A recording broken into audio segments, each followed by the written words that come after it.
Pemirsa, debat Cawapres sudah selesai, tapi kenapa ini gaungnya masih terasa sampai dengan sekarang? Masih diperbincangkan, bukan hanya di warung kopi, bahkan di gerombolan dari emak-emak, atau juga di tempat tongkrongan bapak-bapak di sosial media. Begitu riuh diperbincangkan. Yuk malam hari ini kita lihat sebenarnya performa masing-masing Cawapres di mata publik dan netizen seperti apa ya. Itu langsung saya bahas bersama dengan sejumlah narasumber yang sudah hadir di Studio TV One. Mas Nova di sini sudah hadir mewakili Drone Emprit. Nanti kita akan lihat analisis sosial medianya. Dan mewakili dari 01 di sini. Wow, ini Mas Husnil. Mas Husnil, selamat malam. Assalamualaikum. Waalaikumsalam. Baik, selain itu juga pastinya mewakili TPN dari Ganjar Mahfud ya pastinya ya di sini ya. Ada Bang Miftah Nur Sabri. Ini senior saya sebagai Bang Miftah ini. Ini juga sebagai 2003 ya sastra ya UI ya. Dan juga saya mau sapa ini langsung lewat sambungan Zoom ada Mas Emil Dardak. Mas Emil, selamat malam. Assalamualaikum. Waalaikumsalam warahmatullahi wabarakatuh. Ya oke, sekarang saya mau tanya satu persatu nih terlebih dahulu ya. Sebelum saya sapa nanti atau mungkin saya tanya, saya mau juga menyapa di sini pakar komunikasi kita Mbak Rustika Herlambang ini. Selamat malam. Selamat malam Mbak. Oke, sebelum saya ke Mbak Rustika mungkin saya ke Drone Emprit terlebih dahulu. Mas Nova, sampai sekarang masih ramai diperbincangkan tidak sih mengenai performa debat Cawapres? Hal-hal apa yang sekarang masih jadi sorotan? Mungkin masalah etika kah? Atau masalah isu, konten atau apa?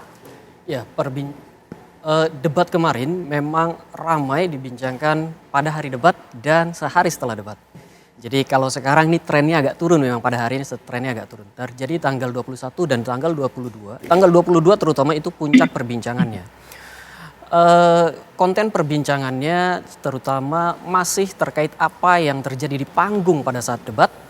Dan pada tanggal 22 sore, siang menjelang sore itu sudah mulai masuk ke perbincangan tentang substansi. Jadi teman-teman itu sudah mulai membicarakan dan mengecek fakta-fakta dan data-data yang disampaikan oleh masing-masing paslon tuh. Jadi perbincangannya di media sosial sudah agak lebih berkualitas atau sangat berkualitas itu justru tanggal 22 siang dan menjelang sore sampai pada hari ini. Karena udah ngomongin visi, misi dan berbagai programnya. Sebelum itu memang yang paling banyak dibahas adalah tentang performa tiap-tiap paslon. Caimin misalkan diapresiasi karena pada saat debat dia dinilai menjadi dirinya sendiri, tidak terbata-bata, tidak kaku, dan itu Caimin yang diharapkan. Sampai-sampai kan dia menagih Videotron dan dikasih itu Videotronnya sama teman-teman pendukungnya. Lalu tentang Mas Gibran ini memang lebih banyak dibicarakan tentang adab dan akhlaknya ya. Jadi kalau banyak yang berbicara tentang etika, tapi sebenarnya banyak yang mengkritik pada Pak Gibran ini. Perlu jadi catatan, perbincangan pada Pak Gibran itu awal-awalnya positif betul. Jadi publik mengapresiasi penampilan Pak Gibran pada saat debat di panggung. Karena berbeda dengan penampilan sebelumnya, Pak Gibran itu terlihat lebih tenang, terlihat lebih menguasai panggung, tidak terburu-buru, tidak berapi-api. Pokoknya dilihat lebih dewasa pada saat itu. Sampai kemudian dia mengeluarkan pernyataan dan gestur-gestur yang kok sepertinya kurang tepat disampaikan di panggung debat. Dan itu kemudian menjadi banyak menuai sentimen negatif saat itu juga. Sedangkan Pak Mahfud itu konsisten tuh dari awal sampai akhir perbincangan tentang Pak Mahfud konsisten lebih banyak berbicara tentang dia yang sikapnya dewasa, dia yang tidak mau terpancing pada jebakan-jebakan yang disampaikan oleh Gibran dan seterusnya. Dan juga Pak Mahfud dinilai paling matang. Jadi dia dinilai tiga-tiganya berbicara banyak tentang visi, misi dan program-programnya. Tetapi yang paling jernih menyampaikannya itu adalah dinilai 03, Pak Mahfud MD. Oke, sekarang saya mulai dari 02 terlebih dahulu ya. Mas Emil Dardak, bagaimana dengan analisa dari Drone Emprit itulah kacamata bagaimana netizen menangkap performa debat Cawapresnya? Boleh ditanggapi? Ya, tadi sebagaimana disampaikan, analisa dari Drone Emprit sebagai salah satu referensi menyatakan bahwa publik mulai membahas mengenai substansinya, mulai membahas mengenai fact-checkingnya. Jadi ini adalah hal yang harus kita apresiasi dalam pendewasaan demokrasi masyarakat kita di Indonesia, luar biasa. Nah, tentunya harus kita ingat bahwa Mas Gibran adalah sosok yang sangat concern dengan minat Gen Z dan milenial muda, orang nyebutnya zilenial ya. Itu mungkin generasi yang sekitar 10 tahun di bawah saya. Usia saya saat ini 39, jadi mungkin 29 ke bawah, memiliki span of attention yang sangat rendah. Bayangkan kalau kita mau sekarang, dari dulu kita masih senang Facebook kan, sekarang konten itu hanya dalam waktu berapa detik kita akan scroll lagi ya. Konten itu menjadi jauh lebih pendek, menjadi hanya 30 detik, dan keputusan decision kita untuk menonton atau enggak itu dibuat dalam hitungan 1 atau 2 atau 3 detik. Research dari Microsoft di tahun 2015 menunjukkan bahwa span of attention Gen Z individual cuma 8 detik. 4 detik lebih pendek lagi dari millennials. Nah, inilah sebabnya debat ini menjadi momen yang sangat krusial. Jangan sampai isu, nah ini yang saya katakan, nggak ada niatan untuk menjebak, tetapi menggunakan terminologi atau menggunakan sebuah topik yang spesifik dan mungkin punya daya tarik, itu menjadi penting agar orang mendalami realitas di dalamnya. Bahwa kalau bicara mengenai LFP, kita bicara mengenai apakah kita satu visi mengenai strategi industrialisasi kita yang ingin menjadi raja ekosistem baterai di dunia. Begitu pula pada saat kita bicara mengenai greenflation, apakah kita sekedar akan ikut-ikutan tren dunia yang menekan untuk segera mematikan energi fosil begitu saja. Nah, inilah yang saya rasa menjadi makna terpenting dari debat kemarin. Dan bagaimana kemudian kemasan itu dibuat, itu adalah upaya seorang pemimpin muda untuk bisa menarik attention dari Gen Z dan juga milenial yang secara empirik punya span of attention lebih rendah. Terima kasih. Sekarang saya tanggapi dong analisis dari Drone Emprit untuk 01, Mas Husnil seperti apa? Ya, pertama gini, terima kasih Mas Tovan atas analisisnya yang sangat bagus. Dan di sisi lain, kami juga melihat tren yang terjadi dalam 2-3 terakhir ini, bukan hanya di dunia maya, tapi juga merembes ke seharian gitu. Kalau Mbak tadi bilang bahwa ada di ini pembicaraan diskusi di warung kopi, ini di antara gawagis itu galangan gus-gus muda dan santri-santri. Refleksi terhadap debat itu kira-kira bisa disarikan ke dalam 3 hal. Pertama itu, jadi ada kaidah fikih yang bilang bahwa man ta'ajjala syai'an qabla awanihi uqiba bihirmanihi, gitu ya. Bahwa seseorang itu kalau tergesa untuk ingin mendapatkannya, justru dia tidak akan mendapatkannya. Dan Gibran mendapatkan hasil itu. Dia itu kan kalau dibilang bahwa itulah kenapa kita usia 40 dan sebagainya itu menjadi penting. Itulah kenapa Caimin berkali-kali menyampaikan soal etika, soal MK itu menjadi penting gitu kan. Gak bisa lah gitu. Jadi jangan juga terburu-buru. Dalam konteks ini kami ingin memberikan kesempatan kepada Pak Gibran untuk menyelesaikan beliau di wali kota dulu 2 kali periode, baru kemudian gubernur, baru kemudian jadi cawapres. Itu pertama. Yang kedua, kami santri kalangan Nahdliyin bangga melihat bahwa ada kader NU yang bertungkus lumus dari bawah, membesarkan NU dan sekarang menjadi representasi Nahdliyin di atas menjadi wakil presiden. Dan beliau tampil begitu bagus sekali gitu ya. Di sisi lain beliau belajar dari kemarin, itu kan menunjukkan bahwa ini tuh khas santri. Dan di sisi lain dia bisa melemparkan guyon sana sini kan. Walaupun itu kritik, sebenarnya itu guyon. Nah, itu yang ketiga. Yang keempat, kami simpati, bukan aku ya. Kami simpati pada Pak Mahfud, Bang Sabri. Karena bagaimanapun Pak Mahfud itu warga senior Nahdliyin. Kami merasa tersinggung, walaupun kita berbeda ini, tapi kami merasa tersinggung bahwa kok terhadap warga Nahdliyin yang senior, Gibran gitu ya. Kok seperti itu gitu loh. Ini yang kata menurut gus-gus muda dan beberapa santri itu min babi su'il adab. Wah, itu repot itu kalau begitu tuh. Orang nggak bisa lah gitu. Kalaupun mau, itulah yang tadi disebutkan bahwa kaidah fikihnya itu memang belum saatnya, kapasitasnya itu rasanya Baik. harus ditingkatkan dulu. Oke, Gitu akhirnya gitu. Mas Husnil, terima kasih atas tanggapannya. Nanti saat lagi Bang Miftah juga akan mengomentari analisis dari drone emprit. Ada Setelah beberapa pesan-pesan setelah berikut ini. pesan-pesan berikut. Dan saya mau tanya juga kepada Mbak Rustika yang merupakan Direktur dari Komunikasi Indonesia Indikator. Sebenarnya pemirsa, kalau dipuji-puji di sosial media, berbanding lurus tidak dengan preferensi mereka ketika di kotak suara sesaat lagi. 02 sudah menanggapi, 01 juga. Sekarang saya ke 03 ini. Gimana ini? Mungkin ada beberapa pujian juga, tapi juga ada catatan juga dari drone emprit. Saya pikir kita mesti membuat diagnosa itu dengan lembaga yang kredibel. Nah, menurut hemat saya drone emprit dan Indonesia Indikator ini kredibel kan, dia menangkap big data dan juga itu big data analitik, dan kita lihat juga kalau ada yang melakukan research dengan FGD ataupun by phone kepada penonton dan juga expert.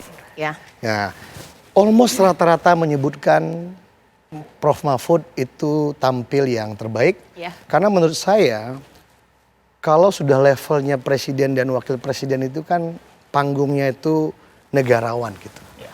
Kalau bahasa di Kendalnya Ya, betul. statesmanship gitu. Weh. Kenegarawanan. Jadi orang mencapai level pemimpin presiden dan wakil presiden itu mesti memenuhi sifat-sifat kenegarawanan. Ketika sifat-sifat kenegarawanan itu, maka kita harus komprehensif. Tidak hanya kita melihat konten penguasaan materi, tapi juga bagaimana 360 derajat karakter, pengendalian emosi, dan juga how to respect the forum. Nah, di sini yang mungkin saya lihat, menurut hemat kami, Pak Mahfud itu sudah mewarisi puncak daripada seorang negarawan. Apa itu? Dia sudah beyond knowledge, sudah melebihi pengetahuan dan experience. Dia menuju wisdom. Sehingga ketika digas-gas, dipancing-pancing emosi dengan Wapres nomor urut 2, maka dia tidak terpancing gitu. Ya. Beliau bisa saja mungkin terpancing emosi, tapi dia menjaga dan memilih untuk tidak menanggapi. Nah, itu pandangan saya, dan itu Baik. almost semua pemeringkat. Kita tanya Oke. drone emprit, kita tanya Mbak Tika. Nah, terakhir yang kedua, mungkin menurut hemat saya, Jokowi Junior malam itu melakukan the great blunder, saya pikir ya. Blunder besar karena tadinya mengatakan mewakili kalangan muda dan seterusnya. Disampaikan juga oleh Mas Emil Dardak. Oh, saya tidak merasa terwakili dengan Jokowi Junior. Saya juga seusia dengan Mas Emil. Ya. Dan banyak sekali anak-anak muda yang justru merasa malu Oke. bahwa kepemimpinan muda tidak tadi dalam perspektif NU menjaga Oke. adab dan sebagainya. Jadi menurut saya juga misalnya tadi Mas Emil bilang, oh ini fokusnya anak Z dan milenial itu hanya sebentar. Karena kita tahu, maka sebagai pemimpin kita harus menggunakan waktu yang pendek itu untuk memberikan contoh yang baik gitu loh. Oke. Bukan contoh yang tidak baik. Jadi saya pikir whatever itu dan siapapun Oke. yang kredibel sudah menyatakan the great blunder terjadi, dan itu dilakukan oleh namanya pasangan Wapres nomor urut 2. Oke, nanti ditanggapi Mas Emil ya. Sebelumnya saya mau tanya dulu bahwa pemirsa ini kan analisis karakter masyarakat yang menggunakan sosial media. Ada juga masyarakat yang memperbincangkan ini tidak di sosial media. Apakah sama poin-poin itu yang disorot Mbak Rustika? Ya, jadi kalau kami melihat dari sosial media saja, ternyata isu debat itu masih cukup ramai. Jadi per detik ini di 15.51 itu terdapat 682.147 percakapan dengan engagement sebesar 14.329.186, dan itu adalah salah satu hal yang cukup masif. Dan menariknya lagi 78% percakapan itu ada di ranahnya TikTok. Nah, ketika kita bicara tentang masyarakat dan kesukaan masyarakat, ternyata sedang ada tren di masyarakat Indonesia, mereka mendapatkan informasi terbanyak untuk anak muda atau paling sering menggunakan waktu terbanyak itu nontonnya itu pakai TikTok. Nah, sementara kita tahu bahwa 78% dari informasi terkait sama debat tadi adanya di TikTok, maka kita tahu akan seperti apa. Nah, kalau dipertanyakan apakah ada hubungan antara apa yang terjadi di lapangan di media sosial dengan di lapangan seperti itu, pertanyaannya itu adalah, jawabannya adalah bahwa sosial media itu berpengaruh terhadap preferensi politik seseorang, terutama memang generasi muda dan milenial, di mana mereka sangat ditentukan atau mereka sangat tertarik melalui informasi melalui media sosial gitu. Namun apakah dia berbanding lurus? Saya pikir tidak, tetapi bahwa dia mempengaruhi iya. Dan kita juga punya catatan ya Mbak, di Amerika misalnya dalam Pilpres 2015 yang lalu misalnya, itu ada beberapa jurnal atau riset yang mengatakan bahwa kelompok Demokrat itu dia sangat cerewet sekali di media sosial. Dia aktif sekali memberikan statement-statementnya di media sosial. Tapi ternyata mereka tidak hadir di TPS. Nah ini sebenarnya yang menjadi kekhawatiran gitu. Karena mereka tuh cerewet banget di media sosial gitu kan. Nah tetapi dia tidak mau hadir di TPS gitu. Itu adalah beberapa catatan terkait dengan apakah ada hubungan itu Mbak. Oke, pemirsa, bahwa masyarakat itu akan berkomentar usai debat berlangsung pemirsa, itu sudah pasti. Tapi kenapa kemudian hangatnya masih berasa sampai sekarang? Ini juga gara-gara tim ses yang juga mencari poin-poin untuk menyerang. Boleh dong dikomentari Mas Emil Dardak, statement dari Bang Miftah, the great blunder, boleh ditanggapi? Ya kita menghormati Pak Miftah juga punya kompetensi di bidangnya, di bidang e-commerce, di bidang online opinion, begitu pula Gus Husnil juga tadi menyampaikan mengenai latar belakang dari dunia pesantren. Saya berkali-kali mendampingi, memang kita menggunakan strategi, menggunakan langkah, menggunakan style, menyesuaikan juga dengan circumstance atau situasi. Saya sering juga berhadapan dengan anak-anak muda yang luar biasa kritis gitu ya, dan mereka jauh lebih muda, dan juga di berbagai lingkungan yang kami sebutkan tadi. Tapi sekali lagi kita harus menghormati pandangan-pandangan yang berkembang.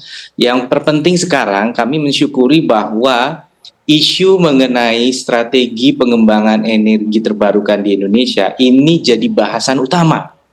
Dan kalau tadi dikatakan bahwa kita harus memberikan contoh, ya salah satu hal yang terpenting adalah contoh bagaimana membangun bangsa dengan kebijakan yang tepat. Itu yang paling penting. Bangsa ini harus dibawa ke arah yang mana kita akan menuju sebagai negara maju. Itu sebenarnya substansi yang paling mendasar. Bagaimana kemudian kemasan itu dibuat dalam panggung debat di mana siapapun menanggalkan.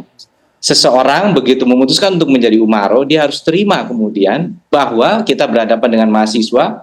Pada saat itu saya di Pendopo sebagai bupati, saya di demo oleh mahasiswa, mereka datang, mereka harus kami persilakan untuk berekspresi. Nah, saya tidak kemudian mengatakan bahwa mereka tidak beradab baik karena di luar panggung demo tersebut tentunya kami berkomunikasi dengan interaksi yang sangat baik. Jadi tapi sekali lagi semua masukan tentu harus kita hormati dan harus kita jadikan bahan untuk kemudian kita menata relasi bersama yang baik ke depannya, Indonesia yang guyup dan rukun. Ditanggapi dong Bang Miftah, nggak masalah dengan sebutan the great blunder, tapi Gibran dikatakan bisa berhasil mengangkat isu tentang lingkungan tadi kepada publik. Ya memang temanya membahas itu, tapi kan apapun isunya, yang penting how the style of leadership itu kan. Ini kan levelnya wapres. Artinya saya merasa dalam aspek seorang presiden dan wakil presiden, dia itu kan holistik gitu ya. Karakter, pengendalian emosi, pengetahuan terhadap isu. Bahwa misalnya kita membahas tema tertentu, tapi ujung-ujungnya publik itu menilainya itu komprehensif. Maka kalau kita tuh istilahnya apa ya? Apa itu seperti di tempat Pak Emil juga mungkin ada pepatah tuh, apa? Lamun sira pinter ojo minteri. Jadi itu yang terjadi, saya rasa bahwa kan misalnya kita we have to respect it. Sehingga misalnya coba cek keyword. Yang kita lihat di mesin kita keyword yang keluar cringe, songong, adab dan seterusnya. Kalau yang bersangkutan tidak melakukan blunder, mungkin itu tidak pernah ada. Terus terang, saya pribadi di sesi 1 I'm truly respected kepada Mas Jokowi Junior tuh. Tapi begitu udah yang TikTok berdua itu menurut saya contoh yang tidak baik. Karena kan jangankan itu, kita belajar debat-debat di kampus, senat mahasiswa, debat klub di kampus juga ada standar-standar etikanya juga. Tema bisa macam-macam gitu. Ya, Mas Nova, nanti boleh dong saya diberikan pencerahan. Keyword-keyword tadi pasca debat Cawapres. Siapa sih memproduksi, benar dari masyarakat atau dari tim ses? Sehingga mereka ini terus diperbincangkan di dunia maya sesaat lagi. Ya pemirsa, sekarang saya ke Mas Nova. Mas Nova, sampai dengan sekarang diperbincangkan, apakah memang benar sentimennya begitu melekat atau jangan-jangan ini diproduksi khusus dari tim ses untuk menyerang seperti itulah? Oke, kalau pertama kita lihat sentimennya dulu ya. Sentimen terhadap paslon 01 itu negatifnya paling rendah, hanya 9%. Positifnya itu paling tinggi, 79%. Ini pasca debat ya, artinya dari tanggal 21 pukul 11 sampai tadi siang pukul 15.59, jadi pukul 4 ya. Sebelum berangkat ke sini. Sebelum berangkat ke sini, gue lihat dulu datanya From tuh. the oven. Nah, berbeda halnya dengan yang terjadi pada Pak Gibran. Pak Gibran itu negatifnya 60%, 62%, positifnya itu sekitar, maaf, saya agak lupa tapi 30%-an. Jadi sangat tipis sekali margin positif netralnya. Sedangkan pada Pak Mahfud itu 12% negatif, positifnya positifnya 73% atau 74%. Angka pastinya sekitar itu. Nah, kalau dilihat kenapa sih Pak Gibran itu negatifnya tinggi banget? Ya. Dari pukul 11 tanggal 21 itu memang kita lihat, bahkan ketika debat sekalipun itu kita lihat banyak sekali memang tagar-tagar yang menyinggung Pak Gibran.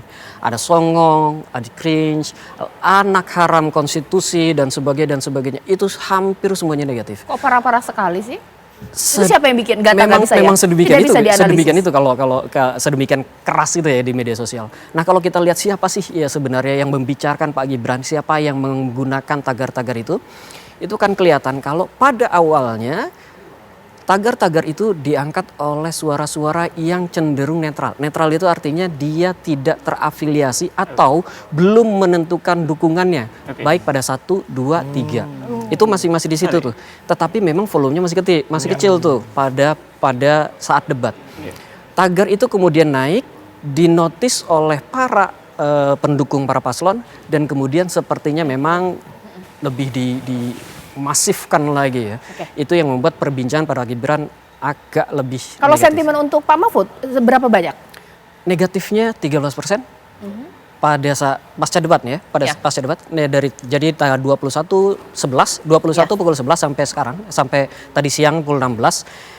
Negatifnya 13%, positifnya 72%. Oke, baik. Sekarang saya ke Mbak Rustika. Mbak Rustika, data yang Mbak pegang sama tidak dengan Drone Emprit? Ada beberapa sentimen untuk masing-masing cawapres. Ada yang tinggi negatifnya, ada yang tidak terlalu besar. Jadi kalau kami kebetulan membuat analisisnya untuk 5 platform media sosial, Mbak, gitu. Jadi ada Twitter, ada YouTube, ada Instagram, ada TikTok, dan kemudian ada Twitter gitu. Dari jumlah situ tentu saja mungkin hasilnya berbeda. Karena apa? Tapi secara garis besar itu sama seperti yang disampaikan Mas Novan.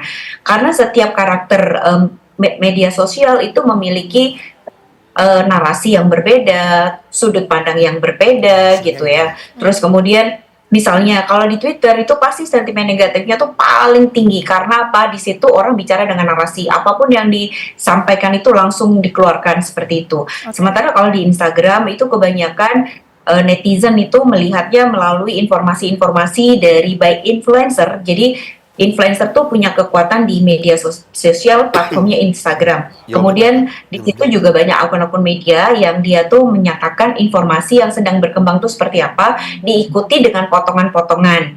Dan kemudian netizen memberikan komentar. Sementara kalau di TikTok itu kebanyakan adalah orang-orang biasa atau bukan seleb, mungkin ya semacam seleb TikTok yang dia punya karakter yang berbeda dengan seleb di Instagram seperti itu.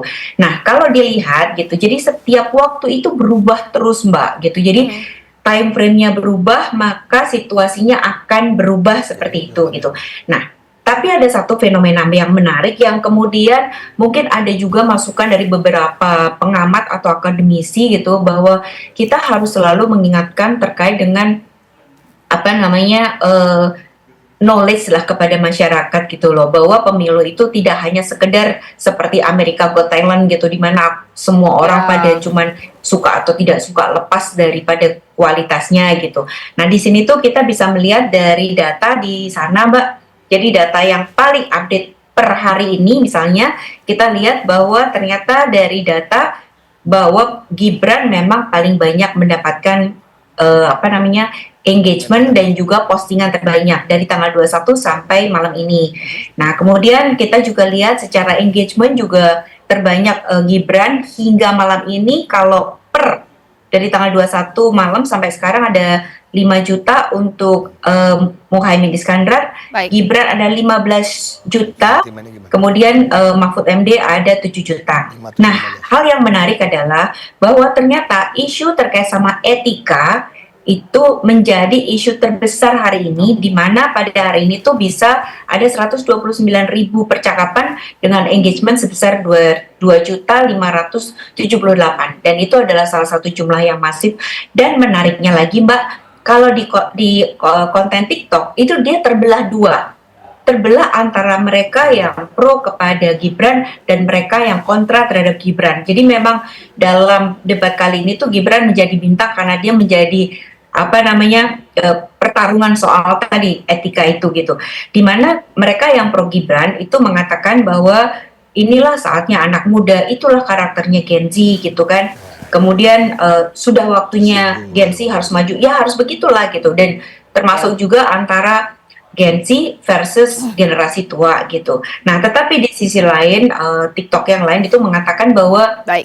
ini kita bicara soal etika, mau dibawa seperti apa. Nah, itu adalah terbesar isunya hingga hari ini. Jadi kalau kita lihat saya sampaikan di data, ada 10 data terbesar isunya, dan ternyata hari ini etika ada di puncak isu terbesar. Ya. Baik, nanti ditanggapi ya bagaimana kemudian Mas Emil menanggapi ada sentimen negatif untuk paslon cawapres Anda, tapi juga boleh ditanggapi dari Bang Miftah dan juga Bang Husnil bahwa sentimen negatif berarti banyak diperbincangkan. Berarti yang mana yang kemudian jadi sorotan? Bisa jadi yang sentimen negatif tadi. Sesaat Setelah lagi ya. pesan-pesan berikut ini. Usai jeda berikut. Saya ke Mas Emil terlebih dahulu, apa tanggapan Anda dengan sentimen negatif yang paling banyak untuk Mas Gibran? Dan ada strategi apa? Apa jangan-jangan ini sebagai sebuah keuntungan karena makin banyak diperbincangkan, seperti apa? Ya, sekali lagi optimis adalah hal yang paling utama, dan niatan baik pada awalnya adalah niatan baik untuk kemudian kita mengajak masyarakat untuk bersama-sama meneliti betul apa yang menjadi pilihan besar di ajang Pilpres kali ini. Tadi juga disampaikan bahwa kalau persentase tapi bandingkan juga dengan jumlah totalnya atau absolutnya, di mana jumlah absolutnya jauh beda, 2 digit, 15 juta dengan 5 dan 7 juta. Tapi sekali lagi juga kita berharap bahwa terang benderang kebijakan saat ini yang konsisten akan melanjutkan adalah paslon nomor 2. Nah, yang tidak kalah penting, memang saya ingin cerita sedikit saja gitu ya, bahwa saya pernah ketemu dengan Mas Gibran jadi wali kota Solo dan sudah melakukan banyak hal, dan kemudian ada bukunya itu dirancang adalah Sepak Terjang Seorang Wali Kota Solo, begitu ya. Nah, kemudian oleh Mas Gibran diganti judulnya. Ini nggak akan ada anak-anak muda yang tarik baca. Saya ganti judulnya jadi Wali Kota Karbitan. Apa yang ingin saya sampaikan? Bahwa kepada dirinya sendiri, beliau, kecuali orang yang suka kemudian, ini adalah jadi tolong dilihat juga bahwa terhadap dirinya sendiri beliau Wallace. Ya, beliau Wallace dipanggil dengan berbagai istilah, beliau Wallace. Nah, ini kayaknya harus menjadi pertimbangan juga dari kita semua. Bahwa beliau tidak merasa dirinya paling hebat. Beliau tidak merasa dirinya paling mampu. Tetapi beliau sangat concern manakala panggung debat tidak bisa memberikan generasi milenial dan publik secara keseluruhan kontras antara pilihan kebijakan antara masing-masing paslon. Ini yang harus dipertegas, ini yang harus diperjelas. Tapi sekali lagi, tentunya kita juga harus tetap buka telinga dan mendengar segala masukan yang beredar di tengah masyarakat. Oke, sekarang saya ke Mas Nusil terlebih dahulu. Meskipun sentimen negatifnya kecil, tapi yang sentimen negatif makin banyak diperbincangkan. Ini bagaimana kemudian? Ya betul, Mbak Caca. Bahkan ini terus terang ya, ada beberapa teman-teman saya yang dari pendukung 02, yang dari NU itu ya, merasa bahwa sekarang tuh malu untuk memperjuangkan 02 gitu. Pak Gibran dengan seperti tadi dia memperlakukan kepada warga senior NU Pak Mahfud itu yang tidak adab, pertama.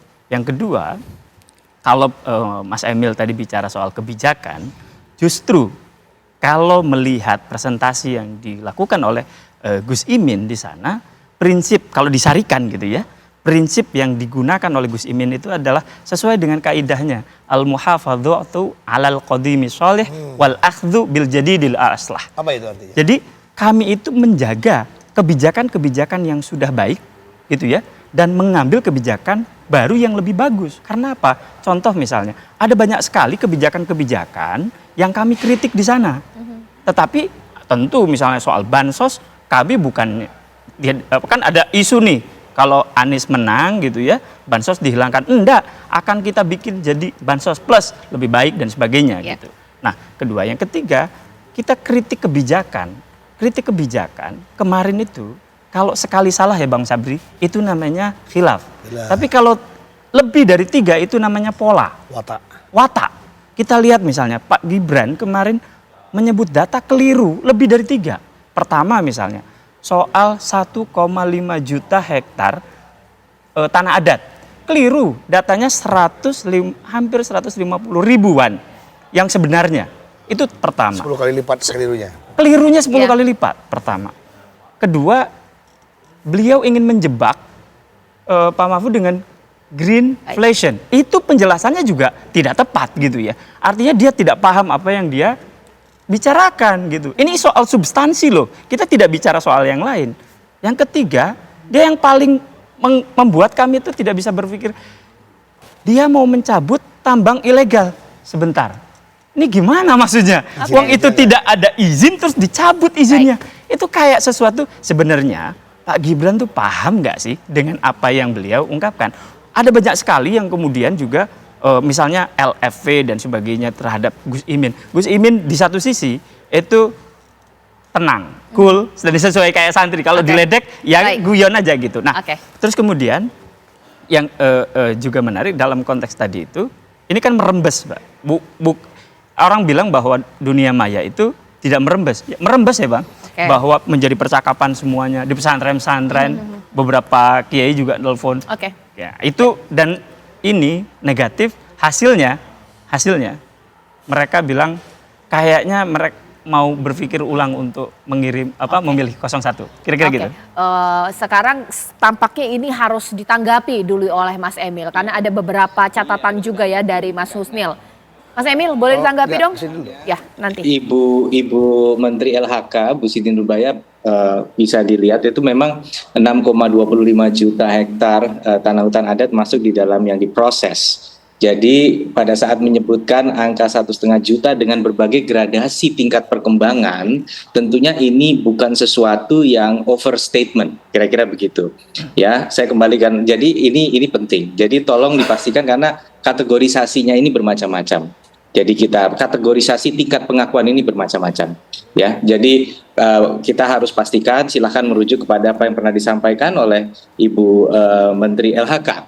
Yang juga tidak kalah penting tadi mengenai greenflation, itu tidak ada yang salah dalam pernyataannya.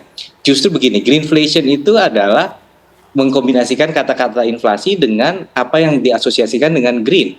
Bahwa transisi menuju ekonomi hijau itu menyebabkan kenaikan biaya jika kita tetap bertahan dengan energi fosil.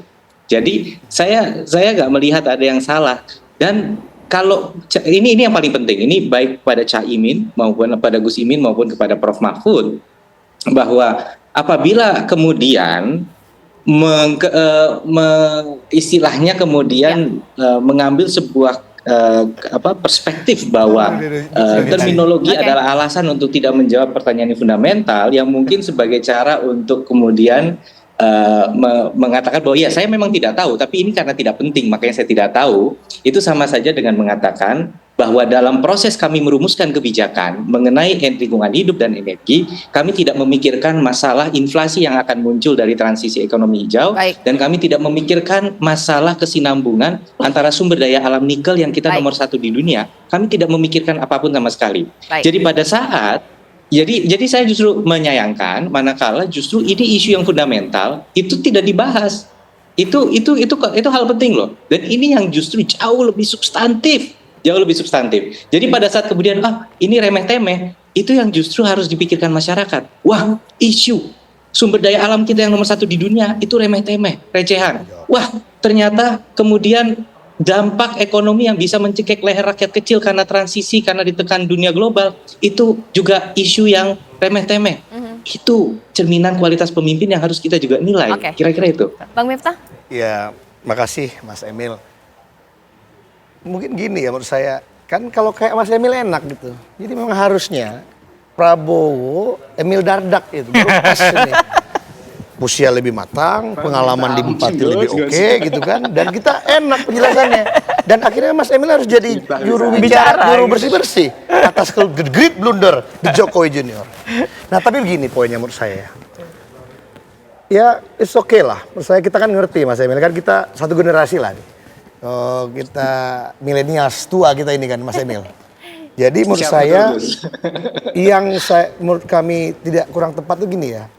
Publik itu menangkap kan tidak hanya gimmick itu ya. Orang itu menangkap secara komprehensif. Dan saya banyak, dan itu kan analitiknya ini kredibel. Mbak Rustika kredibel, Mas Nova kredibel, mengatakan negatif sentimen dan itu billion, single digits. Nah maksud saya itu kan harus jadi pelajaran juga. Kalau Anda jadi pemimpin, ya orang tidak hanya menangkap soal pengetahuan Anda. Yang kedua, terakhir sebentar. Saya merasa Jokowi Junior ini mau tampak pinter dengan mengeluarkan istilah-istilah itu. Jadi dalam pandangan saya justru orang mau yang maksa-maksa banget gitu, mau memperlihatkan dia tahu ini, tahu ini, tahu itu. Pada hakikatnya dia nggak tahu sama sekali gitu. Jadi dia memang dengan sengaja menyadari konten ini dibikin, nanti akan dipotong jadi klip-klip, akan viral dan saya akan dibicarakan. Nah, ini yang di awal saya katakan, Anda itu calon wakil presiden. Statementship itu penting, jangan hanya gimmick-gimmick gitu. Nah, kalau soal yang tadi ya, artinya tadi dikatakan bahwa Pak Mahfud dan Mas Ganjar ini seperti apa? Ini clear. Dua camp ini keberlanjutan. Ini camp perubahan. Jadi Mas Ganjar, Prof Mahfud juga akan melanjutkan semua program-program baik dari pemerintahan Jokowi. Karena apa? Pak Jokowi itu kan dilahirkan dari PDI Perjuangan dan juga sampai hari ini masih menjadi Pak Jokowi masih menjadi bagian daripada partai yang sama dengan Mas Ganjar. Jadi biar clear nih, campnya Mas Ganjar juga keberlanjutan. Tinggal pilih mau dilanjutkan oleh orang yang karakter kepemimpinannya mirip dan sama dengan Pak Jokowi, Mas Ganjar presiden rakyat, atau memang mau dilanjutkan oleh zuriatnya. Bang Miftah terima kasih, Mas Husni terima kasih, Mas Emil terima kasih, Mbak Rustika dan bahkan juga Mas Nova. Pemirsa, ini analisis dari sosial media atau ketikan jari hati siapa yang tahu. Karena saya hanya bisa mendialogkan, Anda yang memutuskan nanti di kotak suara.